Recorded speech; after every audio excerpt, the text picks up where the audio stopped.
Hello, എല്ലാവർക്കും നമസ്കാരം. സച്ചിയുടെയും രേവതിയുടെയും next week promo വിശേഷത്തിലേക്ക് എല്ലാവർക്കും സ്വാഗതം കേട്ടോ.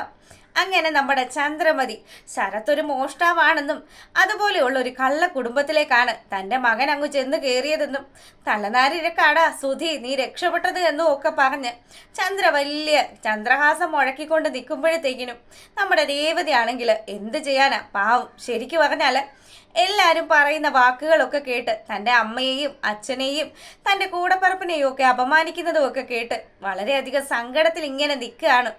ഈ സമയം ചന്ദ്രമതി വീണ്ടും പറഞ്ഞു, അതേ നിന്റെ ആങ്ങള ഇനി അവനിങ്ങോട്ടൊന്ന് വരട്ടെ. അവൻ വന്നു കഴിഞ്ഞാൽ അവൻ്റെ കാര്യത്തിൽ ഞാൻ തീരുമാനം ഉണ്ടാക്കും. ഇനി അവൻ ഇവിടെ വന്നാൽ മോളെ ശ്രുതി എല്ലാ കാര്യങ്ങളും ശ്രദ്ധയോടുകൂടി തന്നെ ചെയ്യണം. നീയേ ഒന്നുമില്ലാത്ത വീട്ടിൽ നിന്ന് വന്നതല്ല, അത്യാവശ്യം കാശും പണവും ഒക്കെ ആയിട്ടല്ലേ നീ വന്നത്. എന്തായാലും മോളുടെ സാധനങ്ങളൊക്കെ സൂക്ഷിക്കണമെന്നൊക്കെ പറഞ്ഞ് ശ്രുതിയെ ഇങ്ങനെ ഉപദേശിക്കുക. എല്ലാം ഞാൻ ചെയ്തോളാം അമ്മേ എന്നുള്ള രീതിയിൽ നമ്മുടെ ശ്രുതിയാണെങ്കിൽ നിന്ന് തല കുലുക്കുന്നുമുണ്ട്. ചന്ദ്രമതിയുടെ ഈ ഒരു കുത്തിനോവിക്കലും കുത്തുവാക്ക് പറച്ചിലും ഒക്കെ കേൾക്കുമ്പോൾ രേവതിക്ക് വലിയ സങ്കടമായിട്ട് രേവതി അവിടെ ഇങ്ങനെ വിഷമിച്ച് നിൽക്കുക.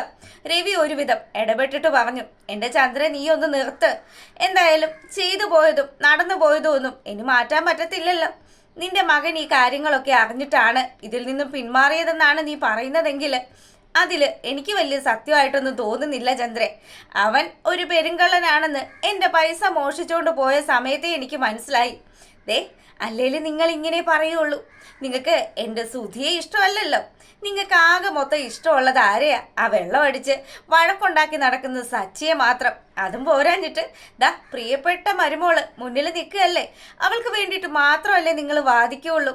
എനിക്ക് നിങ്ങളോട് അധികം സംസാരിക്കാൻ താല്പര്യമില്ല. ദേ നിങ്ങൾ നിങ്ങളുടെ പാട് നോക്കാന്നും പറഞ്ഞ് ചന്ദ്രമതി ദേഷ്യപ്പെട്ട് പോവാ. പിന്നീടാണെങ്കിലോ രേവതിയോട് നമ്മുടെ ചന്ദ്രയും അതുപോലെ തന്നെ ശ്രുതിയും ഒക്കെ പറഞ്ഞതൊക്കെ ആലോചിച്ച് രേവതി ഇങ്ങനെ വിഷമിച്ച് നിൽക്കുകയാണ്. ചെയ്യാവുന്ന ജോലിയൊക്കെ ചെയ്തല്ലേ പറ്റുള്ളൂ. പുള്ളിക്കാരി നേരെ കിച്ചണിലേക്ക് പോയിട്ട് അവിടെ നിന്ന് ഇങ്ങനെ വിഷമിച്ച് ഓരോ പണിയൊക്കെ ചെയ്തുകൊണ്ടിരിക്കുമ്പോഴാണ് അടുത്ത കുരിശ് വരുന്നത്. മറ്റൊന്നുമല്ല, നമ്മുടെ ശരത്തിൻ്റെ കാര്യങ്ങളൊക്കെ ഇപ്പതാ നമ്മുടെ ലക്ഷ്മിയമ്മയെ വിളിച്ചിട്ട് രേവതി പറഞ്ഞതനുസരിച്ച് ശരത്ത് ഈ വീട്ടിലേക്ക് വരുന്നു. മാപ്പ് ചോദിക്കാനായിട്ടാണ് പാവത്തിൻ്റെ വരവ്. എന്തായാലും ആ ഒരു വരവിലൂടെ നമ്മുടെ ചന്ദ്രമതിക്ക് ഒന്നുകൂടി രേവതിയെ കുത്തി നോവിക്കാൻ ഒരവസരം തന്നെയാണ് നമ്മുടെ ശരത്ത് ഉണ്ടാക്കി കൊടുക്കുന്നത്. അങ്ങനെ ശരത്ത് വന്നതും രേവതി ആണെങ്കിൽ ഓടി അങ്ങ് ചെല്ലുക. മോനെ ശരത്ത് നീ എന്താ ഇവിടെ? ചേച്ചി ഞാൻ വന്നത് ചേച്ചിയെ കാണാനും ചേച്ചിയോട് 2 വാക്ക് സംസാരിക്കാനും ഒക്കെ ആണെന്ന് പറഞ്ഞു. എടാ നിനക്ക് എന്തെങ്കിലും ഉണ്ടെങ്കിൽ എന്നെ ഫോണിൽ വിളിച്ച് സംസാരിച്ച പോരെ. ഇവർ വർത്തമാനം പറഞ്ഞുകൊണ്ട് നിൽക്കുന്ന ആ ഒരു സമയത്ത് തന്നെ അങ്ങോട്ടേക്ക് നമ്മുടെ ചന്ദ്രമതി വന്നു. ചന്ദ്ര വന്നിട്ടാണെങ്കിലോ എത്തിയിട്ടുണ്ടല്ലോ പെരുങ്കള്ളൻ. എടാ നീ ഇത് എപ്പോൾ എത്തിയതാണ്? സത്യം പറയടി, നീ നിന്റെ ആങ്ങളെ വിളിച്ചു വരുത്തിയതാണോ ഇവിടുന്ന് എന്തേലും അടിച്ചു മാറ്റാനായിട്ട്? എൻ്റെ അമ്മ ദയവ് ചെയ്ത് അവനെക്കുറിച്ച് അങ്ങനെയൊന്നും അനാവശ്യമായിട്ട് പറയരുത്. എടി ബൈക്ക് മോഷ്ടിച്ച് കളവും ചെയ്ത് നടക്കുന്ന ഇവനെ പിന്നെ ഞാൻ എന്താ പറയേണ്ടത്? നീ ഒന്ന് മാറി നിന്നേ, ഇവനെ ഞാൻ നേരെ ചൊവ്വേ ഒന്ന് കാണട്ടെ എന്നും പറഞ്ഞ് ചന്ദ്രമതി നമ്മുടെ ശരത്തിൻ്റെ അടുത്തേക്ക് ചെന്നു. ശരത്താണെങ്കിലോ ഇവരിത് എന്തൊക്കെയാ പറയുന്നതെന്നും അതുപോലെ തന്നെ ഇവരെന്താ ഇങ്ങനെ തന്നോട് പെരുമാറുന്നതെന്നും ഒക്കെ ആലോചിച്ച് വിഷമിച്ച് ശരത്തും അവിടെ നിൽക്കുക. അമ്മ പറഞ്ഞൊരറിവുണ്ട്, രേവതിയുടെ മുന്നിൽ അതായത് രേവതിയെ വീട്ടുകാരും എല്ലാവരും കള്ളക്കൂട്ടങ്ങളാണ് എന്നൊക്കെ പറഞ്ഞ് ചന്ദ്രമതി പരിഹസിച്ച കാര്യങ്ങൾ. അപ്പം ശരത്ത് ഇതിനു മുന്നേ ചെയ്ത തെറ്റ് അത് വീട്ടിൽ അറിഞ്ഞത് കൊണ്ടാണ് എന്നൊക്കെ കരുതിയിട്ടാണ് പാവം ആ പയ്യൻ മാപ്പ് പറയാൻ വന്നത്. അങ്ങനെ ഇവര് സംസാരിച്ചു കൊണ്ട് നിൽക്കുമ്പോൾ ചന്ദ്രയാണെങ്കിലോ മോനെ ശ്രുതി നീ ഇങ്ങ് വന്നേ, ശ്രുതി നീയും വന്നേ, ദേ ഒരാളെ കാണിച്ചു തരാം. ഇവൻ ഇവിടെ വന്ന് കയറിയിട്ട് എത്ര സമയം ആയെന്നൊന്നും അറിയത്തില്ല, എന്നാലും ഇപ്പം ഞാനൊരു കള്ളനെ കയ്യോടുകൂടി പിടിച്ചിട്ടുണ്ടെന്ന് പറഞ്ഞു. മോനെ ശ്രുതി ഇങ്ങ് വാന്ന് വിളിച്ചു. അപ്പം ശ്രുതിയാണെങ്കിൽ അവിടെ പറന്നു വന്നു. ഇതാരിത്? എടാ നീ ഇന്ന് ഇവിടുന്ന് എന്തടിച്ചു മാറ്റാൻ വേണ്ടി വന്നതാണെന്ന് ശ്രുതി ചോദിക്കുമ്പോഴത്തേക്കിനും എന്തൊക്കെയാ നിങ്ങളൊക്കെ ഈ പറയുന്നത്? ഞാൻ ഇവിടുന്ന് ഒന്നും എടുത്തിട്ടില്ലല്ലോ, ഞാനിപ്പോൾ വന്നതേ ഉള്ളൂ. ഞാൻ ചേച്ചിയെ കാണാൻ വേണ്ടി വന്നതാണ്. ചേച്ചി മാത്രമല്ല നിങ്ങളെല്ലാവരെയും കണ്ട് 2 വാക്ക് സംസാരിക്കാൻ വേണ്ടി വന്നതാണെന്നൊക്കെ ശരത്ത് പറയുകയാണ്. സത്യം പറയും, എനിക്ക് ആ കാര്യത്തിൽ യാതൊരു വിശ്വാസവും ഇല്ല. ഇവൻ ഇവിടുന്ന് എന്തോ കടത്തിക്കൊണ്ടുപോകാൻ തന്നെ വന്നതാണ്. ദേ ഇവനെ പോലെയുള്ളൊരു പെരുങ്കള്ളനെ എങ്ങനെയാണ് നമ്മൾ ഈ വീട്ടിൽ കയറ്റുന്നത്? എടാ മോനെ ഇവനെ മൊത്തത്തിലൊന്ന് പരിശോധിച്ചെന്ന് പറഞ്ഞു. അപ്പൊ ചന്ദ്രമതി പറയുന്നത് കേട്ട് സുധിയാണെങ്കിലോ നമ്മുടെ ശരത്തിന്റെ ദേഹപരിശോധനയും അതുപോലെ തന്നെ അവന്റെ ബാഗൊക്കെ പരിശോധിച്ച് അതിനകത്തിരിക്കുന്ന കോളേജിൽ പോകുന്ന പയ്യനല്ലേ, ബുക്കും കാര്യങ്ങളും ഒക്കെ വലിച്ച് നിലത്തിട്ടിട്ട് ഇതൊക്കെ പരിശോധിച്ച് നോക്കുകയാണ് എന്തെങ്കിലും ഈ വീട്ടിൽ നിന്ന് അടിച്ചു മാറ്റിയിട്ടുണ്ടോ എന്നൊക്കെ അറിയാൻ വേണ്ടിയിട്ട്. അപ്പൊ രേവതി പറയുന്നുണ്ട്, അവൻ പഠിക്കുന്ന പയ്യനല്ലേ അമ്മേ, ഇങ്ങനെയൊന്നും ചെയ്യരുത്, ദയവ് ചെയ്ത് എൻ്റെ അനുജനെ അപമാനിക്കരുത് എന്നൊക്കെ പറഞ്ഞ് അവൾ തൊഴുതു പറഞ്ഞിട്ടും ഈ ചന്ദ്രയും ശ്രുതിയും ഒന്നും ഇതൊന്നും കേൾക്കുന്നില്ല. ശ്രുതിയാണെങ്കിൽ എല്ലാം തികഞ്ഞവളെ പോലെ ഇതൊക്കെ അങ്ങ് ആസ്വദിച്ച് കേൾക്കുകയാണ്. അപ്പൊ അവളും പറയുന്നുണ്ട്, രേവതി നീ അങ്ങ് മാറി നിൽക്ക്, നിന്റെ അനുജൻ ഈ വീട്ടിലെ ബൈക്ക് മോഷ്ടിച്ചിട്ടുണ്ടെങ്കിൽ അവനിപ്പോൾ ഇവിടെ വന്നിട്ടുണ്ടെങ്കിൽ ഈ പറയുന്നത് പോലെ തന്നെ പൈസയും എടുത്ത് കാണും. അങ്ങനെയാണെങ്കിൽ അവനെ പരിശോധിക്കാതെ ഈ വീട്ടിൽ നിന്ന് വിടാൻ പറ്റത്തില്ലല്ലോ. എടി നീ എന്തറിഞ്ഞിട്ടാ ഈ പറയുന്നത്? ശ്രുതി എൻ്റെ അനുജൻ ഒരു തെറ്റുപറ്റി പോയി, അവൻ അതുപോലെയുള്ള ആൾക്കാരുടെയൊക്കെ കൂട്ടുപിടിച്ച് അങ്ങനെയുള്ളൊരു തെറ്റിലേക്ക് പോയതാണ്. പക്ഷെ എല്ലാം പറഞ്ഞ് അവൻ മാപ്പ് ചോദിക്കാൻ വേണ്ടിയിട്ടല്ലേ ഇവിടെ വന്നത്. നിങ്ങൾ എന്നിട്ട് അതൊന്നും കാണാതെ എൻ്റെ അനുജനെ ഇങ്ങനെ അപമാനിക്കുവാണോ എന്നൊക്കെ രേവതി ചോദിക്കുക. അപ്പോഴും ഇവരൊക്കെ ഇതേ രീതിയിൽ തന്നെ നമ്മുടെ ശരത്തിനോടും രേവതിയോടും ഒക്കെ പെരുമാറുന്നു. രവിയാണെങ്കിൽ ഇതൊക്കെ കണ്ട് നിസ്സഹായനായിട്ട് അവിടെ ഇങ്ങനെ നോക്കി നിൽക്കുക. ചന്ദ്രമതിയുടെ ഭരണമാണല്ലോ അവിടെ നടക്കുന്നത്. അങ്ങനെ നമ്മുടെ ശരത്തിനെ കൊല്ലാക്കൊല ചെയ്തുകൊണ്ടിരിക്കുമ്പോഴത്തേക്കിനും ശരത്ത് എത്രയെന്ന് പറഞ്ഞ് ക്ഷമിച്ച് നിൽക്കുന്നത്. ശരത്ത് ഒരാണല്ലേ, അവന് ശരിക്കും ദേഷ്യം വന്നു. അവൻ സുധിയുടെ ഈ ഒരു പരിശോധന അങ്ങ് മൂത്ത് കഴിഞ്ഞപ്പം സുധിയെ പിടിച്ചൊരു തള്ളങ്ങ് തള്ളി. ആ ഒരു തള്ള് ശ്രുതി അങ്ങ് വീഴാൻ തുടങ്ങുമ്പോഴത്തേക്കിനും അവിടെ ശ്രുതിയുടെ ഭാര്യ നമ്മുടെ ശ്രുതി അങ്ങ് കയറി വന്നിട്ട് ശരത്തിന്റെ കാരണം നോക്കി ഒരു അടി അങ്ങ് വെച്ച് കൊടുത്തു. ശരത്തിനെ തല്ലുന്ന കാഴ്ച കണ്ടപ്പോൾ രേവതിയുടെ സകല നിയന്ത്രണങ്ങളും വിട്ടു. അവളാണെങ്കിലോ, നിനക്ക് എന്ത് അധികാരമുണ്ട് എൻ്റെ അനുജനെ തല്ലാനായിട്ട്, ദേ മാറി നിക്കടിയെന്നും പറഞ്ഞിട്ട് ശ്രുതിയെ പിടിച്ച് തിരിച്ചൊരു തള്ളു അങ്ങ് തള്ളി.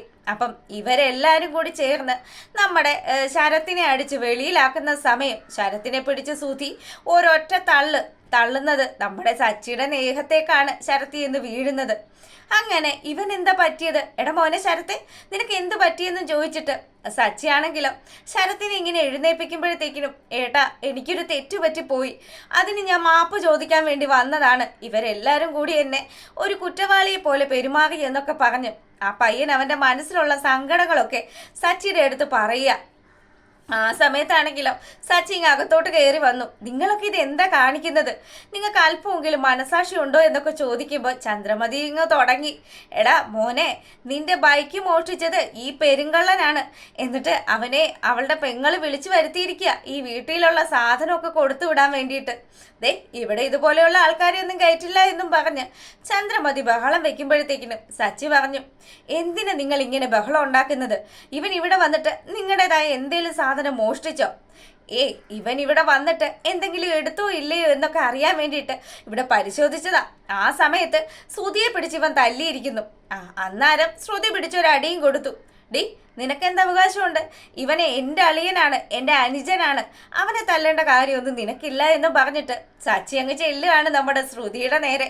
ശ്രുതിയോട് പറഞ്ഞു, ദേ നിന്റെ തണ്ടും തൻ്റെയോടും ഒക്കെ നിന്റെ കുടുംബത്ത് വെച്ചാൽ മതി, നീ വലിയ കാര്യത്തിലങ്ങ് പറയുന്നുണ്ടല്ലോ, നിന്റെ ഭർത്താവ് എന്ത് തെറ്റടി ചെയ്തത്, ഇവൻ ഈ വീട്ടിലെ ബൈക്ക് മോഷ്ടിച്ചു, അതും വല്ലവരുടെ അതുമാണ്, പക്ഷേ അവൻ ചെയ്ത ആ ഒരു തെറ്റ് അതവൻ മനസ്സിലാക്കിയിട്ട് അതിന് മാപ്പ് ചോദിക്കാൻ വന്നതല്ലേ, എന്നിട്ട് നിങ്ങളെല്ലാവരും കൂടി അവനോട് കാണിച്ചതെന്താ?